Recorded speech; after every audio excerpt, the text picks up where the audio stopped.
15:17 para quienes nos estén mirando o escuchando en vivo. Es un gran momento para nosotros desde lo colectivo, desde lo profesional y también desde lo personal. Un gran orgullo y un honor recibir en nuestro estudio, en nuestro artesanal canal de YouTube, al Turco Asís. Muy amable, muchacho. ¿Qué tal, Turco? Bien, muy bien. ¿Andás bien? Perfecto. Me alegro mucho, muchísimas gracias por venir. Tengo Por muchas ganas de favor, conversar con vos. Lo que vos quieras. Bárbaro. Bueno, voy a arrancar. Agenda absolutamente libre. Perfecto, eso es bárbaro. Voy a arrancar con lo más reciente y lo más obvio, que es la coyuntura. Venimos de media sanción en diputados de la ley bases y todo parece encaminado, por lo menos esa es la esperanza y el optimismo que tiene el gobierno, de poder obtener su primera gran victoria legislativa. ¿Cómo la ves? Mira, yo creo que un primer gol ya lo hicieron, que fue este gol en diputados, que no es el proyecto original, por supuesto, es un proyecto bastante despedazado, trabajado, pero así todo, diputados por lo menos le dio, como dicen ellos, las herramientas para que empiece a desplegar su programa de una vez por todas, ¿no es cierto? Lo que pasa es que es tan interesante el fenómeno Milei, tan, te diría, absolutamente inédito en la Argentina, porque en realidad yo suelo decir, y escribí una columna, si vos la leíste, que hablo de un pícaro del siglo de oro español. Sí, la leí. ¿Entendés? Pero no solamente porque el tipo sea un personaje de la picaresca, esto no es así. Él fue un producto del peronismo, financiado por el peronismo, con el exitoso objetivo de fragmentar, destruir, dividir a Juntos por el Cambio. Objetivo alcanzado, podemos decir, ¿no? Objetivo absolutamente alcanzado. Lo que no se previó, lo que no se percibió ni sospechó de entrada, es que el invento iba a salir muy bien. No iba a ser Juntos por el Cambio el rival que se preparaba ya para directamente sucederlo, sino que el tipo, una vez que dejan afuera del balotaje a Patricia Bullrich, a Juntos por el Cambio, 48 horas después, arregla con el objetivo a ser destruido para ir contra el peronismo. A mí, sinceramente, me pareció una parábola absolutamente perfecta. Bueno, digo, este pibe algo de esto sabe, y este hecho, este trayecto, esta parábola, explica el estado de la política argentina. Digamos, se viene de muchos fracasos, choques de calecita por doquier, y hoy me parece que los políticos, los pesos pesados de la política, no saben cómo entrarle a Milei. Cuando te digo los pesos pesados, te hablo, por supuesto, de la doctora. En el peronismo que se diseñó una especie de arquitectura muy especial, muy extraña, también colmada de parábolas y de trayectos complejos, ¿no es cierto? Porque, ¿cómo se llama el título? ¿Cuál es el título de mi última nota? Neomenemismo sin PJ. De la Gaceta, ayer, ¿no? Es de ayer. Ayer. Es de ayer. ¿Qué pasó aquí? ¿Qué pasó con el peronismo? No terminó de ser aceptado, después de extinguido el fenómeno menemista, el menemismo como parte del peronismo. Y yo, lo que cuento es real, vos sabés que la cuestión menemista yo la conozco bastante y la conozco de adentro, ¿no es cierto? En un principio, bueno, que Milei lo homenajea y lo reivindica a Menem. Y están muchos menemistas enternecidos por esa reivindicación. Pero, muchachos, esto es completamente distinto. Aquel Menem tenía detrás al Partido Justicialista. Aquel Menem, antes de ser presidente, había ganado 3 veces la gobernación de La Rioja. Había estado preso y le había ganado en la histórica interna del peronismo de 1988 a Cafiero, que era el que se preparaba como Juntos por el Cambio. Total. Hasta hace poco para ser presidente, de la República, ¿no es cierto? Ahora, corregime si me equivoco, me parece que después del menemismo es el primer presidente de la democracia que lo reivindica abiertamente, ¿no? Por supuesto. Milei a Menem. Tanto el gobierno como él en particular. Lo que no significa que sea una especie de repetición del fenómeno Menem. ¿En qué dirías que se parecen y en qué se diferencian? ¿En qué se parecen? En lo que se parecen es que, bueno, que tiene un afán privatista muy desmesurado y las patillas. y las patillas, te digo, y el pelo y demás, pero, a ver, entrá a Google y fíjate si encontrás alguna pelea de Menem con algún presidente contemporáneo claro. En su momento. Ni siquiera con Fidel Castro. Claro. Te digo porque esto lo escuché yo era embajador en Portugal y bueno, y me tocó asistirlo cuando fue la cumbre iberoamericana de Porto en 1998. Y estaba Fidel. La relación entre ellos era de 2 caballeros. Claro. Incluso Fidel lo tomaba con un poco de sorna, porque decía que él le enviaba cohibas y demás, y también Menem le enviaba ese refresco que dice que es champán.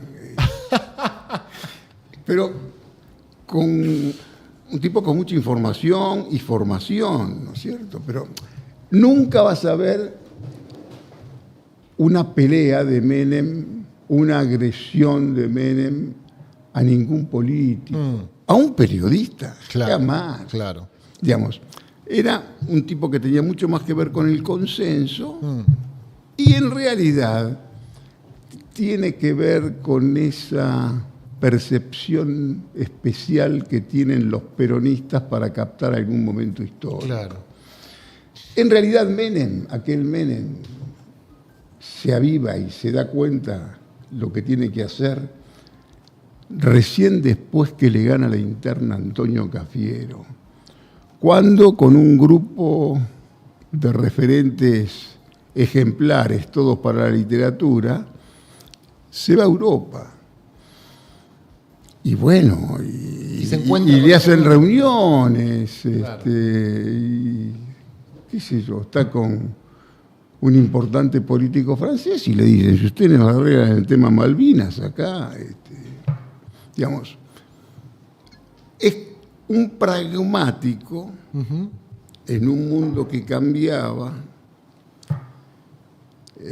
una Unión Soviética que se desvanecía, el muro aquel simbólico que te lo tiraban a patadas, y era el triunfo del capitalismo como único sistema de acumulación. Llegaba, yo conozco absolutamente todas las críticas que se le pueden hacer al menemismo, privatizó, entregó. Lo que privatizó eran empresas que estaban absolutamente quebrantadas, muy mal gestionadas, pero bueno, se anotó en la época y en ese momento hubo un periodista que fue lo que sería hoy el gran influencer, que se llamaba Bernardo Neustadt, que lo tenías todo el día, a la mañana, era el Feynman de hoy, sí, que hablaba de la privatización y le tiraba al Estado. Y bueno. Incluso acá pasamos un archivo de una vez que a Neustadt lo operan, le hacen una intervención quirúrgica y el programa lo conduce el presidente. Pero por supuesto. Menem tenía atrás al PJ. ¿Y Milei qué tiene atrás, Turco? Acá hay que darle el crédito a Mauricio Macri. Mira. Porque Mauricio Macri dijo, es él, Karina y las redes sociales. Sí. ¿No es cierto? Sí. Y en realidad, en esa síntesis se explica mucho. ¿Qué es Milei, este gran pícaro, líder neomenemista sin PJ? Y este muchacho hoy tiene los herederos ideológicos de aquella UCD de los Alzogaray, que fueron violentamente absorbidos por el Menem de los 90. Sí. Los jóvenes, absolutamente imantados, que creyeron honestamente y francamente que el liberalismo es un canal para la rebeldía, casi te diría hasta social, esa disrupción. Y tercero, los nostálgicos del menemismo menos vinculado a la estructura y a la dinámica y a las maneras del peronismo. Sos un gran colocador de apodos. El ángel exterminador, el furia, el poeta impopular. La doctora no es estrictamente un apodo, pero es una manera de llamarla. A Milei lo llamás el psiquiátrico. El psiquiátrico. ¿Es el más literal de los apodos que has impuesto? ¿Está loco Milei? No. No. No está ni loco ni es tonto. Bien. Yo lo conozco lo suficiente. Yo lo entrevisté, así como me entrevistas vos. Yo tenía un programa que se llamaba Emergencia Intelectual, que eran conversaciones que hacíamos con Bernstein. Había un problema concreto, Bernstein tenía problemas personales en Estados Unidos y todos los meses tenía que ir a Estados Unidos. El programa era hablar. En la Argentina existen 50 personajes para entrevistar, si vos querés. No tenés muchos interlocutores para dialogar. ¿No es cierto? Se empezaba con diálogo y se concluía con diálogo. Se tocaban temas de lo que fuera, así como empezamos nosotros a hablar. Y salía muy bien. No había cierre, no había nada, y no había muchos exponentes para invitar a dialogar cuando no estaba Bernstein. Con Bernstein nos llevábamos muy bien, pero él se me iba todos los meses. Y, a ver, ¿qué es lo que tenía yo en aquel momento? Era 2017. Después de las charlas miraba los YouTube, las visualizaciones de YouTube. Y todos tenían 2.000, 2.200, 1.800, 3.500. Cuando lo llevo a Milei, al día siguiente tenía casi 50.000 visualizaciones. Algo pasa con este chico. No es simple. Y su habilidad, porque si vos,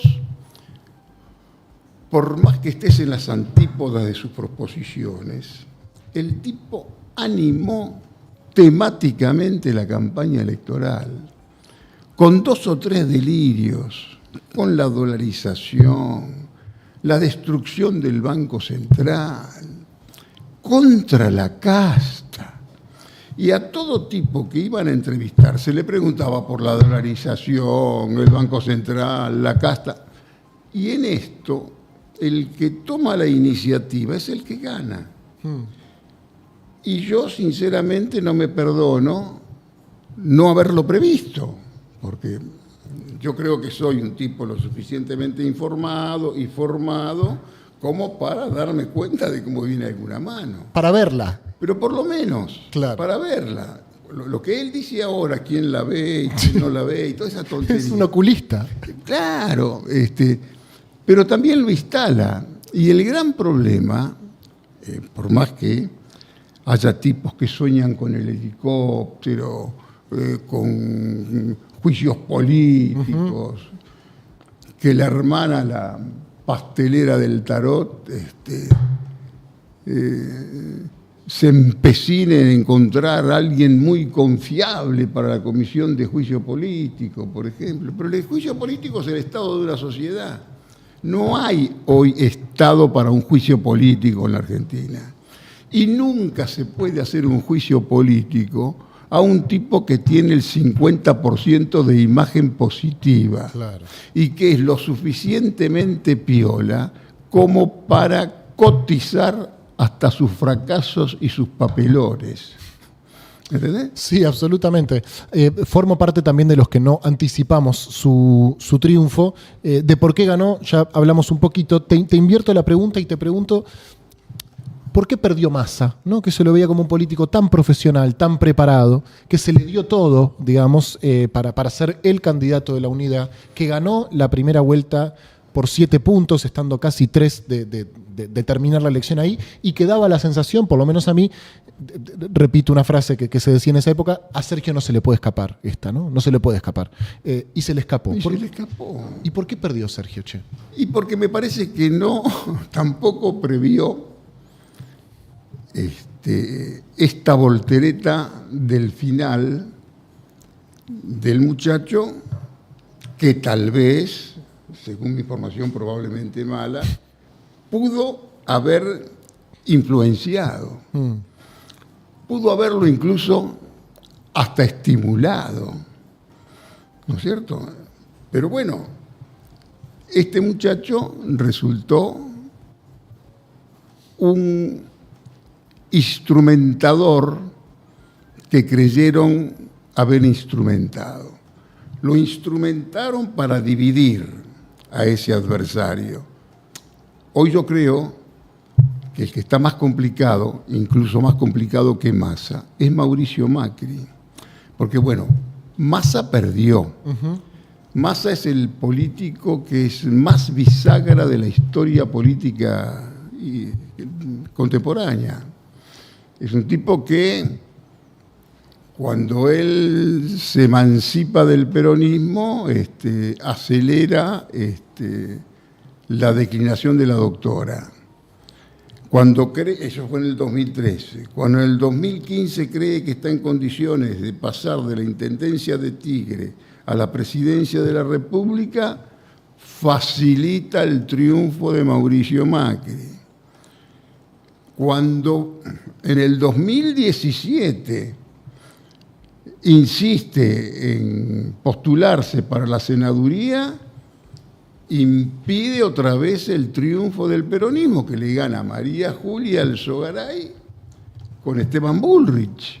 Y en el 2019, con su regreso al peronismo, facilita que Alberto Fernández sea el presidente, digamos. Y en el 23 termina como el candidato de consenso del peronismo, y me parece que era el mejor candidato. Ahora, los números no daban, porque si vos ves lo que fue el resultado de las PASO, y vas a darte cuenta que no te alcanzaba. No te alcanzaba, no te daba para tener, digamos, si él hubiera sacado 3 puntos más en primera vuelta, podía haber ganado las elecciones. Pero eso no se dio. Eso no se dio. En las PASO su elección fue mala. ¿Por qué? Porque en las PASO no jugaron todos los gobernadores de la forma que tenían que haber jugado. Bueno, ahí pasó algo que si querés nos detenemos, porque la verdad que la historia es bastante interesante. Detengámonos, Turco, me interesa. ¿Qué pensás de eso? ¿Qué es lo que pienso de eso? Bueno, no estaba, él fue ministro de Economía sobre el final. Sí. Acá tendríamos que hacer un diálogo contrafáctico. ¿Qué hubiera pasado con la Argentina en ese momento si Massa no tomaba el Ministerio de Economía? Bueno, ahí lo que dicen los satélites de Sergio, incluso él mismo, es la Argentina volaba por el aire, nos íbamos en helicóptero. Bueno, en ese momento fue yo lo entrevisté, tengo una relación, por supuesto, con Massa, Y me parece que era una jugada muy difícil que la asumió. La asumió y fue prácticamente el presidente de la Argentina, sustituto, usó hasta el avión presidencial primero que el presidente, incluso, ¿no es cierto? Y en ese momento, ¿cómo estaba el peronismo? Tenía ambiciosos que querían agarrar el mando de mariscal, como diría la doctora. Entre ellos el Turco Mansur, pero también Daniel Scioli. El incombustible. El inoxidable, incombustible, el líder de la línea Aire y Sol, es un muchacho hecho políticamente por Carlos Saúl Menem. Le fue muy bien como embajador en Brasil. Aprovechó la embajada en Brasil para cerrar con casi todos los gobernadores de la Argentina. A todos les hizo favores. Pero cuando Scioli quiere avanzar y ser él el candidato, eso habría una interna en provincias que ya tenían resuelta su administración. Claro, que habían desdoblado y que ya no tenían. No se jugaba. Habían desdoblado y no quería tener 3 o 4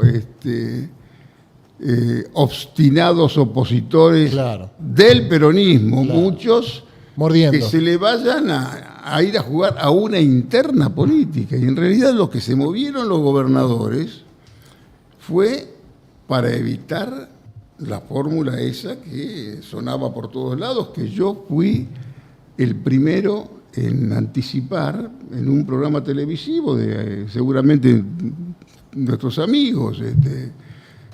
Estuve en un programa de C5N y yo dije que iba a ser candidato a presidente Mansur y finalmente fue vice de Scioli. Pero lo que pasó con Scioli fue terrible, porque a Scioli se mandó un acto de lanzamiento de su candidatura. En el teatro de Pepe Albistur. Y mientras festejaban en Villa Lañata con una comida el lanzamiento de su candidatura, telefónicamente lo traicionaba. Claro. ¿Entendés? Mirá, hay registros de diálogos que son absolutamente maravillosos. Te puedo decir, qué sé yo, entre Olmos, uno de los más grandes conocedores del peronismo, y el único operador que tenía terminales con la doctora, con Massa, con los gobernadores, con Scioli, era este muchacho. Diálogos con Alberto Fernández, telefónicos. Alberto Fernández que festejaba el lanzamiento del candidato que todos decían que era de Alberto. Y diálogos que se registraban en Villa Lañata mientras celebraban. Yo pongo el vice. Sí. ¿Qué dice? ¿A quién propone como vice Alberto Fernández? Al Chivo Rossi. A Victoria Tolosa Paz. A Victoria Tolosa Paz. Que era la candidata gobernadora de Scioli. La candidata gobernadora de Scioli. La proponen, va Victoria. No, Victoria no. Entonces va el Chivo y lo ponen al Chivo Rossi. Y bueno, y acá estamos. Y los que impulsaron más bien esa salida, que fuera Massa el candidato, y no por ser masistas, sino para evitar líos internos en sus distritos, fueron los gobernadores. Turco, hay un silencio, una pasividad de un sector de la dirigencia peronista que lleva a pensar que este ajuste se presenta, si no como deseable, por lo menos como inevitable, ¿no? Como, dicho mal y pronto, mejor que el ajuste lo hagan ellos. Claro. ¿No? Como un cálculo que pareciera estar...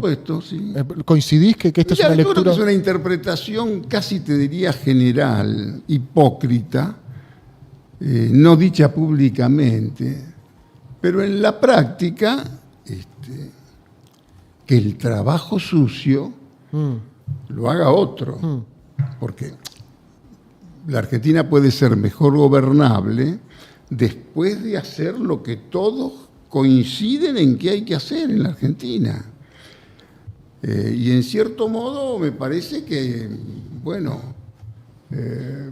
Macri está un poco más afectado porque Macri necesita, si quiere tener alguna influencia en su espacio en la política argentina, necesita que a Milei esto le funcione. En cambio, a la doctora no tiene esa necesidad. Tiene otros problemas políticos, si vos querés, la doctora. Hoy el peronismo tiene, yo creo que la edad del poder son los 50. Bien. Están Axel y Massa ahí un poco, y Yarlora, ¿no? Quizás. Bueno, son los tres que yo enumero. Bien. Me parece que hoy los tres tienen su problemática bastante compleja. Axel tiene que gobernar. Sí. Tiene que gobernar una provincia, y esto es otro dato que me parece que es importante, que los analistas o lo omiten o no lo toman muy en serio o significativamente en serio. Nunca hubo tanta diferencia de modelo de país entre el presidente de la República y el gobernador de la provincia de Buenos Aires. Que la provincia de Buenos Aires, por su peso, por lo que significa, me parece que es demasiado trascendente. Y la relación es muy mala. En los 40 años de democracia hubo 2 veces presidente y gobernador de espacios políticos distintos. No hubo grandes problemas. Ruccau, gobernador, de la Rúa, presidente. No tuvieron en realidad diferencias considerables para nada. Esto ya es otra cosa. Estamos hablando de rivalidades. Vos imagínate que te tomás un colectivo en Lanús y las reglas del juego cambian absolutamente cuando te bajás en, qué sé yo, sí, en el en Corrientes. Sí. ¿Entendés? Porque son modos distintos, son distinta manera de tomar hasta la seguridad, lo cual es más complejo, ¿no? Cristina en las últimas 2 elecciones nacionales no encabezó las listas y su protagonismo dentro del peronismo ya no es lo que era, sin embargo sigue conduciendo una parte importante, y los que intentaron jubilarla, esta es mi lectura, fracasaron, por lo menos en su intento de jubilarla. ¿Qué rol pensás que va a tener estos años Cristina o la doctora? La doctora la tiene bastante complicada. Primero en el plano personal. Yo le doy fundamentos a las razones que tienen que ver con su situación legal. Por supuesto que puede ser candidata, pero tiene un par de condenas, de manchas, de cosas que le van a condicionar cualquier campaña. Debe ser el único protagonista fuerte de la Argentina que se la trata directamente en los medios como condenada, en algunos casos, ¿no es cierto? Lo que yo creo es que ella, con mucha habilidad, ella ofrece el bastón de mando, no para que le peguen en la cabeza al compañero, como dice, me parece que verdaderamente toca una tecla justa, porque en realidad no hay quienes se atrevan a tomar el bastón de mando del peronismo. Está su hijo y está su hijo político. Intuyo y se sabe, y por lo que se trasciende, que ella opta por darle energía y fundamentos y consistencia a su hijo político. Pero bueno, ella también es la garantía del buen funcionamiento de Kicillof en la provincia. Kicillof hizo una aceptable gobernación en su primer mandato porque estaba Cristina como vicepresidente, la doctora, y garantizaba las partidas que necesitaba Kicillof para gobernar. Intuyo, no intuyo, por la información probablemente mala que yo tengo, que la doctora debe estar preocupada por el estado de las finanzas de la provincia del pecado. Y ojo, y es muy interesante el tema de Buenos Aires en la doctora, porque elegir en la provincia del pecado un candidato, un rusito con aspecto de bolchevique y para colmo decente, un decente, un transparente, un tipo que no tiene el objetivo de enriquecerse en la provincia donde son todas cajas, me parece que es un dato para tener en cuenta, ¿no es cierto? Por lo menos. Turco, te voy a cambiar completamente de tema. Si nos queda tiempo, después volvemos a la coyuntura. Voy a ir a una efeméride, si se quiere. Este año se cumplen o se cumplieron, me confirmarás vos si recordás cuál fue la fecha de publicación, 50 años de Los Reventados. Sí. 50 años de Los Reventados, un libro... Y va a ser una fiesta. Mira, ¿y? Esa va a ser una fiesta, pero no, una especie de fiesta... de Reventados. Fiesta de la cancelación. Porque la verdad, vos me remitís a una parte sustancial de mi identidad, que pasa por la literatura. Uh-huh. Los Reventados es la novela que yo escribí en estado de gracia en 1973. La empecé a escribir antes del 20 de junio y la terminé después del 20 de junio. ¿Y de qué era antes del 20 de junio? Hasta el 20 de junio eran unos atorrantes que estaban esperando el 20 de junio para hacer el gran negocio con las fotos de Perón. Qué librazo, Turco, Dios mío, qué bueno. Ese es el libro que yo escribí en estado de gracia. Yo medio como que me enmascaré en el personaje Vitaca, Uh-huh. que la historia también se cuenta un poco a través de Vitaca, que es un busca que está entre todos esos buscas maravillosos. Y en realidad yo fui el 20 de junio y después cuento lo que pasó con los muchachos el 20 de junio. Claro. Que no estaba la sociedad argentina en ese momento para comprar póster del general. Y los muchachos, y para mí esa novela mía es fundamental porque el negrito Sí, es Rocamora. claro. Y al negrito Rocamora yo le puse Rocamora para, te diría, dignificar a aquel Rocamora que yo había utilizado para publicar un libro que se llamó Cómo levantar minas de 1971. Premonitorio del disco Cómo conseguir chicas de Charly García, del 89. Por supuesto. Y es una novela que, bueno, yo era una persona también, yo tenía 27 años, estaba con conflictos con el Partido Comunista, derivados de la publicación de mi primer libro en serio que se llamó La Manifestación, andaba con problemas. En un momento en que yo miraba al peronismo como algo nacionalista burgués, y con esa especie de bonomía del marxista Uh-huh. que se creía superior. Y esa novela tiene la primera mención en Casa de las Américas. Y en aquel momento estamos hablando de 1974, Uh-huh. con lo que era la Argentina. ¿Sabés lo que significaba tener una nominación, un privilegio cubano?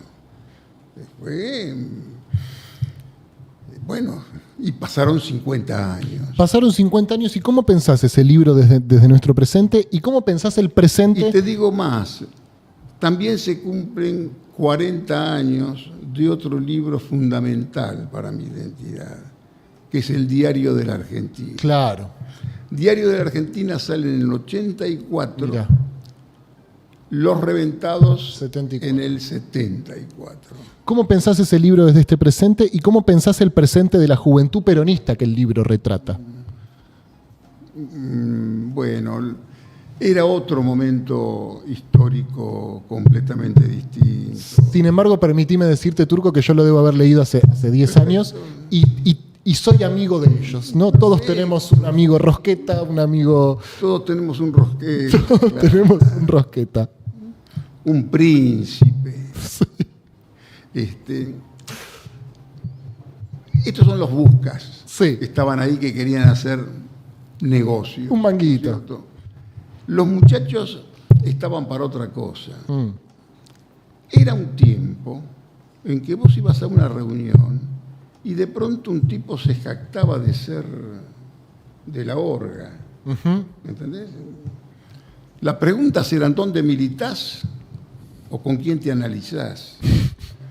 Digamos, no había espacio para un mileísmo en la época. La utopía que se tenía en la cabeza tenía que ver con la revolución, ¿no es cierto? ¿Y cómo veo la juventud? Mira, la juventud peronista de esa época fue fundamental para Juan Domingo Perón, ¿sabes? Porque el Juan Domingo Perón estaba visitado permanentemente por sindicalistas, por todos tipos, que por supuesto eran respetados, conocidos. Perón tenía, y te lo recomiendo que leas el libro de Abal Medina Padre. Sí, lo leí, me pareció fascinante. Entonces, tenés absolutamente todo, porque Perón tenía un afecto muy especial por Rodolfo Galimberti, que era el que le llevaba jóvenes, muchachos. Y pollo para los caniches, dicen. Todo eso que hace que 73, 74, hay todo un aluvión generacional que tiene que ver con otra cosa, que tiene que ver con el tío Cámpora. Lo que pasa que era todo un contexto que tenía que ver con el cambio, la idea del cambio, que es la que aprovecha Milei 50 años después para representar un cambio que es completamente distinto. Claro.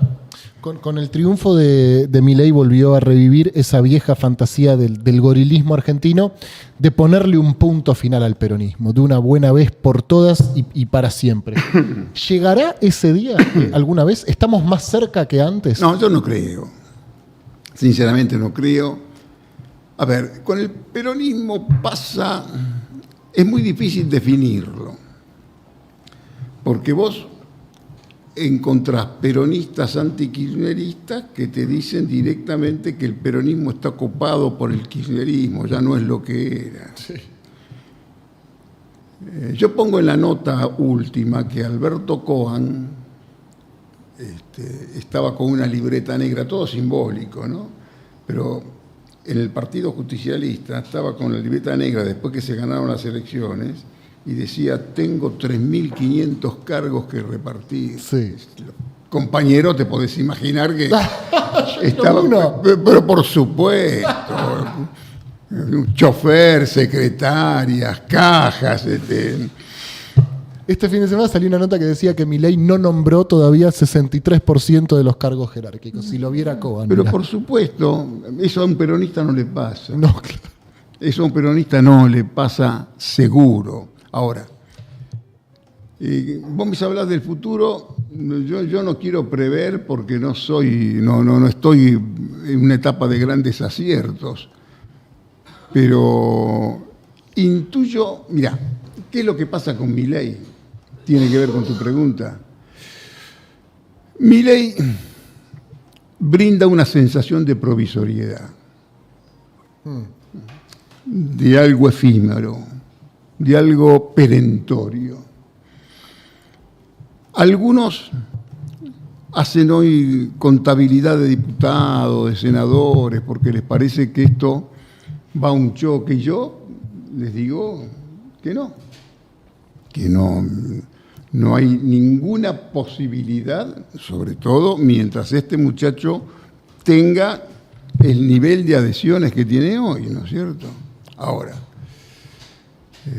seguramente no me tengo que referir a notas que yo escribí, pero... Las leí todas, Turco. Pou decía que lo intenso por una ley física tiene que ser necesariamente breve.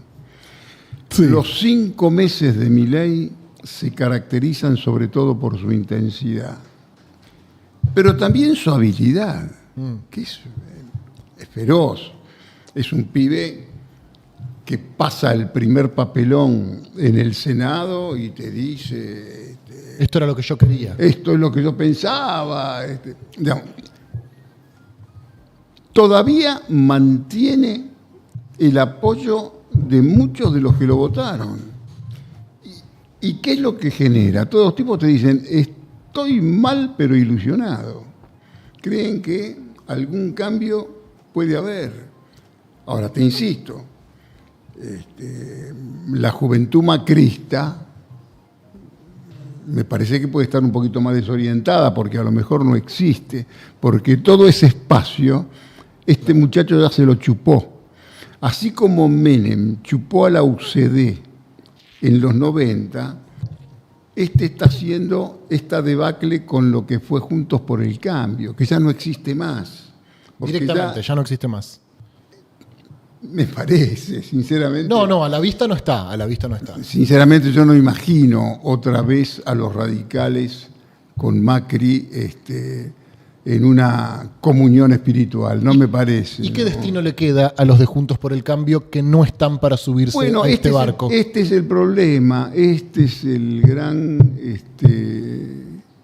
a las palomas, digamos, las palomas. laberinto. Mira, el tema de las palomas fueron los grandes derrotados. Yo hice un tuit, vos que me seguís, que bueno, fue un acierto en su momento, pero anticipo de un gran error estratégico, cuando era la interna Bullrich y Larreta.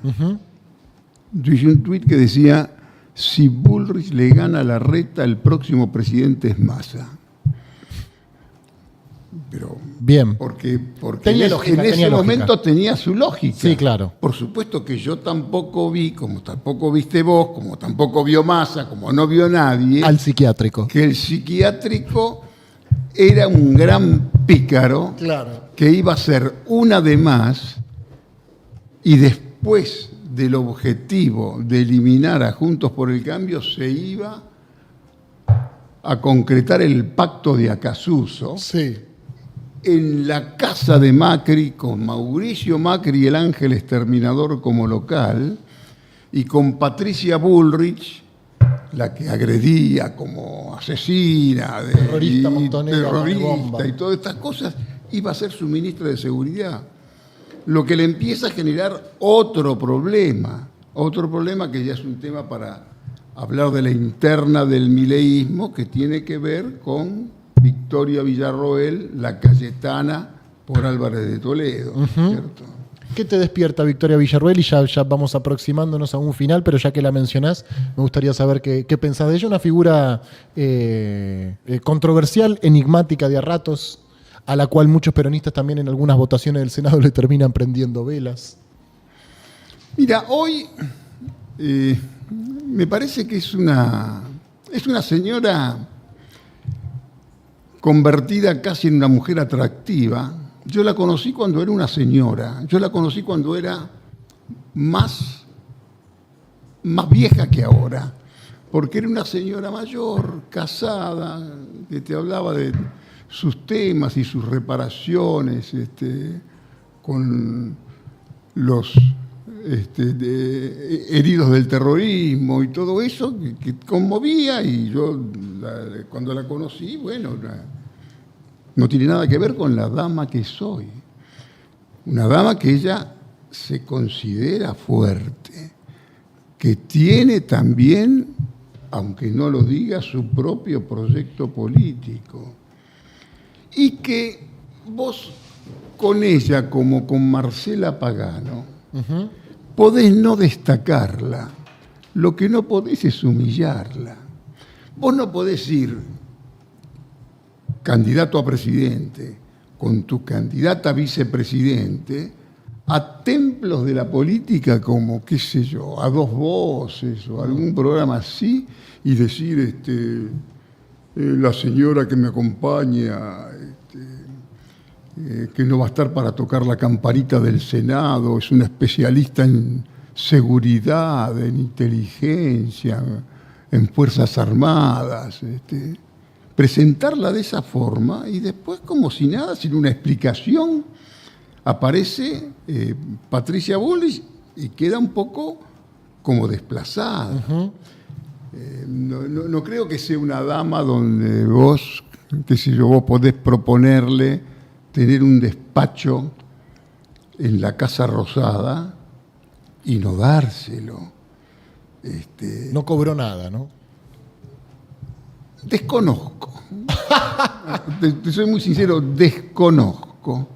Lo que sé es que su ámbito lo maneja ella. Lo que tengo que manejar es el Senado. Bueno, del Senado me ocupo yo.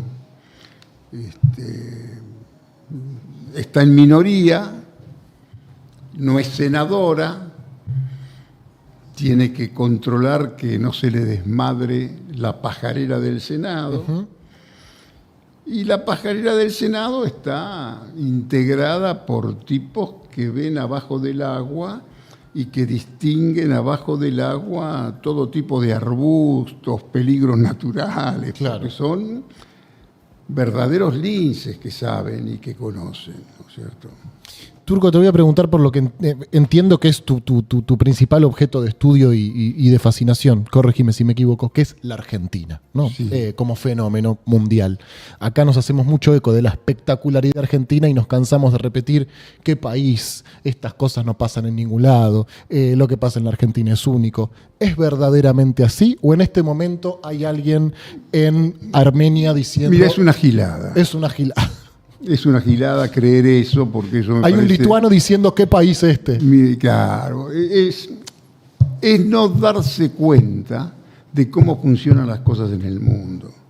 A ver, si de pronto Estados Unidos vota una ayuda de 95.000 millones de dólares para ser repartidos entre Ucrania, Taiwán e Israel, estamos hablando de 95.000 millones de dólares.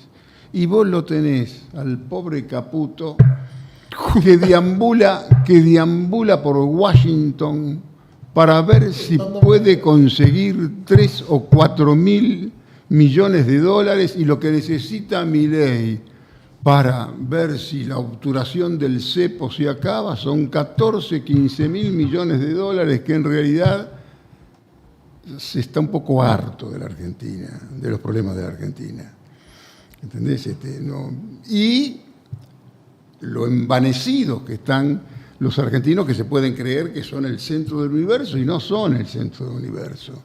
Si vos más o menos tenés alguna información, yo viví en el exterior, yo sé lo que representa la Argentina. La Argentina, a ver, yo la representé en el exterior en un organismo internacional.